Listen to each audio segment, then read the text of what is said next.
Welcome to వార్త. నేను దేవా.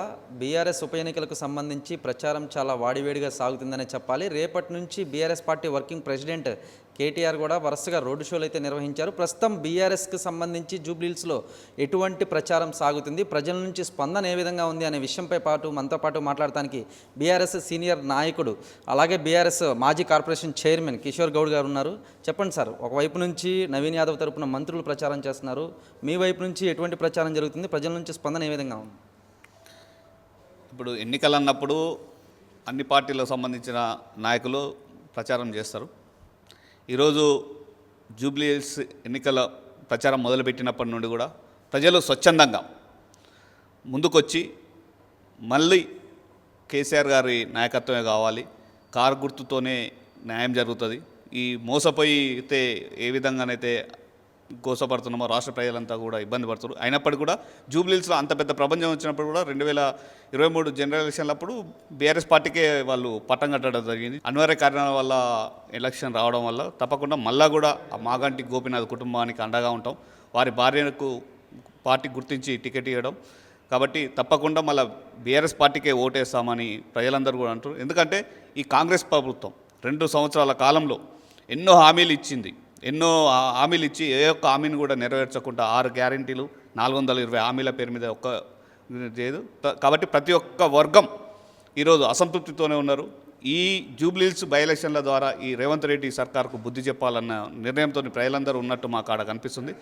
మాకైతే నమ్మకం ఉంది, పెద్ద ఎత్తున పెద్ద మెజార్టీతో జూబ్లీహిల్స్లో గెలవబోతున్నాం. ఈ గెలుపుతోని రేవంత్ రెడ్డి ప్రభుత్వానికి రాష్ట్రంలో ఉన్నటువంటి అన్ని నియోజకవర్గాల్లో కూడా ఒక గుణపాఠం కావాలనే విధంగా జూబ్లీహిల్స్ నియోజకవర్గం ప్రజలు బుద్ధి చెప్పబోతున్నారని మేము అనుకుంటున్నాం. అంటే గత వారం బీఆర్ఎస్ అధినేత కేసీఆర్ సమక్షంలో బీఆర్ఎస్ జూబ్లీహిల్స్ ఉప ఎన్నికకు సంబంధించి సమీక్ష సమావేశంలో ఒక రౌడీ కుటుంబానికి చెందిన వ్యక్తిని గెలిపించకూడదు అనే స్టేట్మెంట్ కూడా ఇచ్చారు.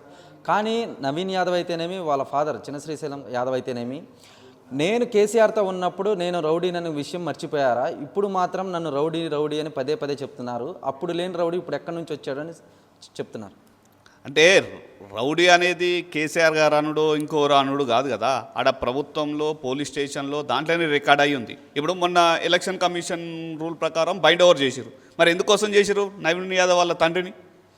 కాబట్టి అది రికార్డుల్లో ఉంది, ప్రభుత్వ రికార్డులో కానీ పోలీసుల రికార్డుల్లో వాళ్ళు ఎలాంటి క్రిమినల్, వాళ్ళు ఎలాంటి అవకతవకలు చేశారు, ఎలాంటి భయభాందోళన చేస్తారు, వాళ్ళ యొక్క నేర చరిత్ర ఏందన్నది ఆ రికార్డులో ఉంది. కాబట్టి ప్రజలందరూ అనుకుంటారు, ఎవరో చెప్పేది కాదు, ఇది ప్రజలే అనుకుంటారు. అక్కడి ఆ నియోజకవర్గం సంబంధించిన వాళ్ళ చరిత్ర తెలిసిన వాళ్ళందరూ కూడా తెలుసు, వాళ్ళ కుటుంబం ఏంది, వాళ్ళు ఎట్లాంటి వాళ్ళు, ఏ విధంగా భయభ్రాంతులు.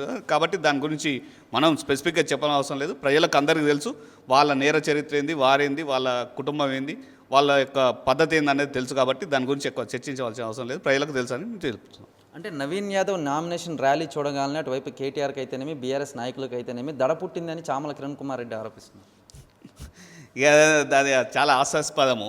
దడబుట్టి దానిలో వచ్చి వాళ్ళంతా ఇప్పుడు అన్నారు కదా, నగరంలో ఉన్నటువంటి ఏవైతే పేరు మోసిన రౌడీలానో రౌడీ షీటర్సో ఇంకా వేరు వాళ్ళందరూ వచ్చి అలచలు చేశారు.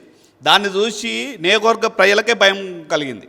అరే ఏంది ఇది ఎన్నికల ర్యాలీనా లేకపోతే ఏమన్నా రౌడీ షీటర్స్ యొక్క వీరంగమా ర్యాలీనా అనే ఒక భయం జూబ్లీహిల్స్ నియోజకవర్గ ప్రజలందరూ కలిగింది. కాబట్టి ఎవరికి దడ పుడుతుంది, ఎవరికి ఏమవుతుంది అన్నది రేపు 11వ తారీఖు నాడు ఓట్లు వేసినాడు తెలుస్తుంది.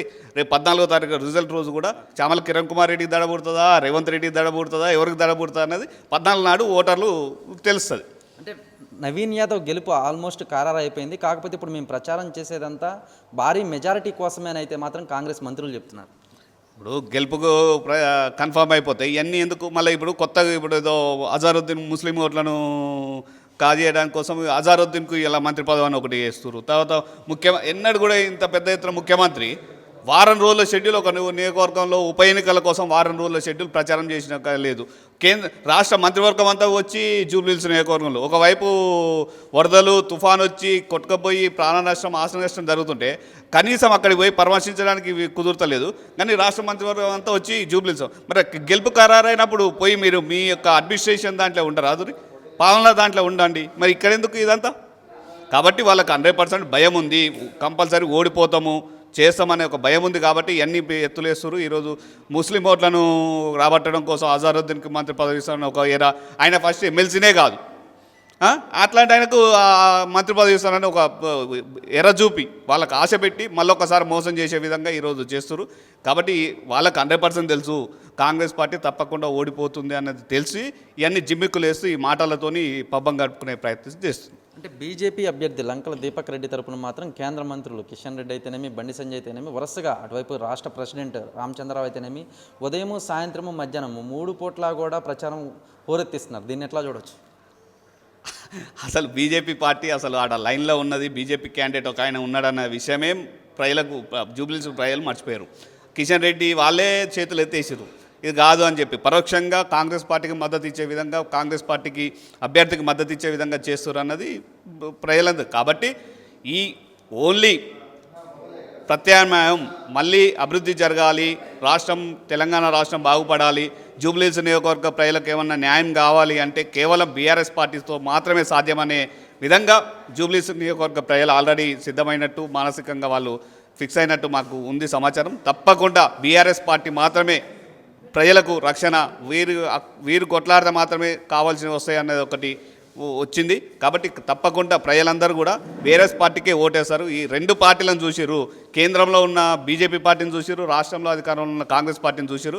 ఈ రెండింటితో ఏం కాదు, మళ్ళీ బీఆర్ఎస్ పార్టీతో మాత్రమే అభివృద్ధి సాధ్యం. నగరంలో కానీ జూబ్లీస్ నియోజకవర్గంలో కానీ బీఆర్ఎస్ పార్టీతో మాత్రమే అభివృద్ధి సాధ్యం అనే ఒక అవగాహనకు జూబ్లీస్ నియోజకవర్గ ప్రజలు వచ్చారని మేము తెలుసు. ఫైనల్గా మాగంటి సునీత ఎన్ని వేల మెజారిటీతో గెలుస్తుందంట?